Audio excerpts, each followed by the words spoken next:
आज का हमारा टॉपिक है mathematical physics, BSc first year.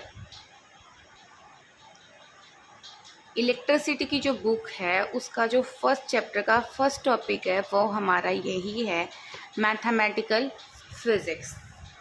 Mathematical physics के बारे में पढ़ने से पहले हमें पता होना चाहिए कि फिजिकल क्वांटिटीज़ क्या होती हैं।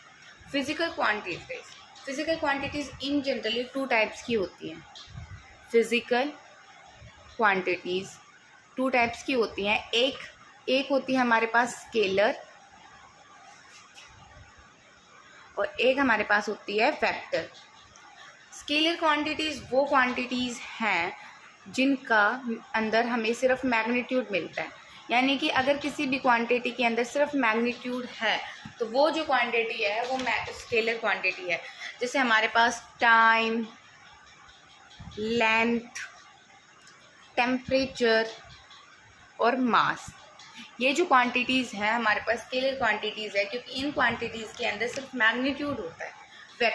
वेक्टर वो क्वांटिटीज़ है जिनके अंदर मैग्नीट्यूड तो होगा ही होगा, पर साथ में क्या हो गया, डायरेक्शन, यानी कि जिन क्वांटिटीज़ से हमें मैग्नीट्यूड और डायरेक्शन दोनों का पता चलता है वो क्वांटिटीज़ होती हैं वेक्टर क्वांटिटीज़। फॉर एग्ज़ाम्पल हमारे पास जो है डिस्प्लेसमेंट, वेलोसिटी, एक्सेलरेशन, ऐसी बहुत सारी क्वांटिटीज़ हैं जो हमारे पास वेक्टर क्वांटिटीज़ हैं। अब हमें जो पढ़ना है इस चैप्टर में मैथमेटिकल फिजिक्स के अंदर उसमें हमें पढ़ना है वेक्टर्स के बारे में, यानी कि वेक्टर क्या होते हैं। इनको दो तरीके से रिप्रेजेंट किया जा सकता है, एक ग्राफिकली और एक हमारे पास होता है सिंबॉलिक, यानी कि दो रिप्रेजेंटेशन है। अगर हम सिंबॉलिक रिप्रेजेंटेशन के बारे में बात करें तो कोई भी वेक्टर है जिसको हम कैपिटल लेटर्स में शो कर सकते हैं, like a vector. This is the symbolic representation of any vector A. ऐसे ही ग्राफिकल रिप्रेजेंटेशन होती है ये। इसके अंदर ये जो सिंपल एक लाइन का पार्ट है ये हमें बताता है मैग्नीट्यूड के बारे में, और ये जो एरो शो कर रहा है इसको बोलते हैं हम हेड, और ये हमें बताता है डायरेक्शन के बारे में। और ये जो मैग्नीट्यूड का पार्ट है इसको बोलते हैं टेल, यानी कि जो टेल है वो बताएगी हमें मैग्नीट्यूड के बारे में और जो हेड है वो बताएगा हमें डायरेक्शन के बारे में। ये हमारी वेक्टर्स की दो रिप्रेजेंटेशन है, ग्राफिकली और सिंबॉलिकली। अब इसको सिंबॉलिक दो तीन तरीके से हमें वेक्टर को रिप्रेजेंट कर सकते हैं। लाइक कोई भी वेक्टर है हमारे पास, ये एक है इसकी रिप्रेजेंटेशन, ये इसको ऐसे भी रिप्रेजेंट कर सकते हैं।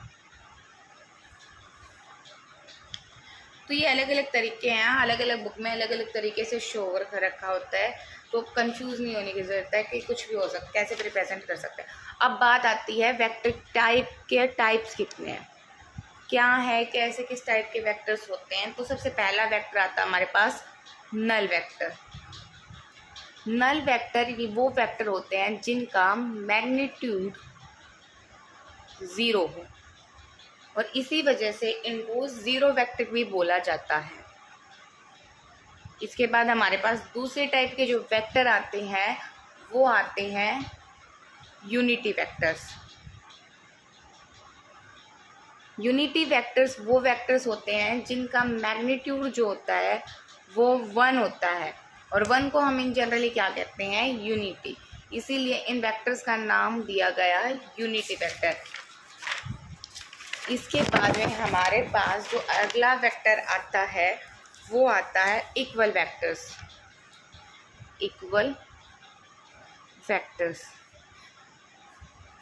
लाइक हमारे पास कोई वेक्टर है ए और ऐसे ही हमारे पास कोई वेक्टर है बी। ए और बी दोनों आपस में इक्वल जब होंगे जब इनकी डायरेक्शन और इनका मैग्नीट्यूड दोनों सेम हो जाए। किसी भी दो वेक्टर की डायरेक्शन और उसका मैग्नीट्यूड अगर सेम हो जाए तो उसको बोलते हैं इक्वल वेक्टर्स। उसके बाद हमारे पास दूसरे एक और टाइप है वेक्टर्स की ही, वो है नेगेटिव वेक्टर्स। नेगेटिव वेक्टर्स वो होते हैं लाइक हमारे पास कोई ये वेक्टर है ए, ऐसे ही कोई वेक्टर है हमारे पास बी। अगर ये नेगेटिव है यानी कि इनका मैग्नीट्यूड तो होगा सेम, पर इनकी जो डायरेक्शन होगी वो होगी अपोजिट। तो जिन वेक्टर्स का मैग्नीट्यूड सेम हो और डायरेक्शन अपोजिट हो तो उनको बोलते हैं नेगेटिव वेक्टर्स। उसके बाद में हमारे पास होता है वेक्टर एडिशन का टॉपिक आता है। वेक्टर एडिशन, अब वेक्टर को ऐड करना यानी कि वेक्टर को हम ऐड कैसे कर सकते हैं। वेक्टर को हम ऐड कर सकते हैं दो टाइप से। एक हमारे पास है ट्राइंगल लो और एक हमारे पास है पैरेललोग्राम लो। ट्राइंगल लॉ के अंदर जनरली हमारे पास मान लो ये कोई वेक्टर है ए, ऐसे ही कोई वेक्टर है बी। इनका जो रिजल्टेंट आएगा उसको हमने मान लिया आर और उसको बोल देंगे हम R is equals to A plus B, जो कि ट्राइंगल की फॉर्मेशन में हो उसको बोल देते हैं ट्राइंगल लॉ। पैरेललोग्राम के अंदर ऐसे ही हमारे पास मान लीजिए ये कोई वेक्टर है ए, ये कोई वेक्टर है बी और इसका कोई रिजल्टेंट है आर, और ये हो गया।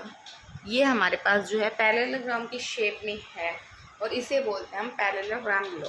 इसके अंदर भी जो एडिशन होगा वो तो सिंपल होगा, R is equals to A plus B. पर ये जो ए और बी वेक्टर आपस में जो एंगल बना रहे हैं उसको हमने मान लिया बीटा, और ये जो कोई बी वेक्टर है आर। अगर ये दोनों जो वेक्टर है एडिशन है तो ये कम्यूटेटिव लॉ जो है वो फॉलो करते हैं। अगर ये कम्यूटेटिव हैं और ये बीच इन दोनों वेक्टर्स के बीच में ए एंड बी के बीच में कोई भी एक एंगल है जो थीटा एंगल बना रहा है, यानी कि ये कोई थीटा एंगल की फॉर्मेशन हो रही है, तो यहाँ पे अगर हमें आर को फाउंड करना होगा तो इसका जो हमारे पास एक जनरल फॉर्मूला होता है वो होता है R is equals to under the root of A square plus B square plus twice of A B cos of theta. और अगर यहाँ पे हमें कोई बीटा एंगल फॉर्मेशन करनी है रिजल्टेंट और एक वेक्टर के बीच में जो एंगल बन रहा है उसकी, तो उसका फॉर्मूला हमारे पास है बी साइन थीटा अपॉन में a plus b cos of theta.